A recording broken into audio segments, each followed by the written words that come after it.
भैया अरे बाजा बजाई दे पराची डांस करिए ना तो गुस्सा तो मैं भाभी बैठ के गाना गाओ तही नाच नहीं पाओ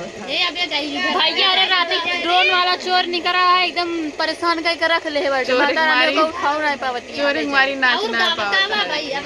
हम सबे रात का बोले थे आई नहीं पाए हाँ हो गया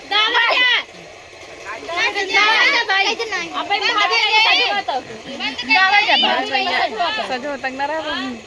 शूटिंग बंद चली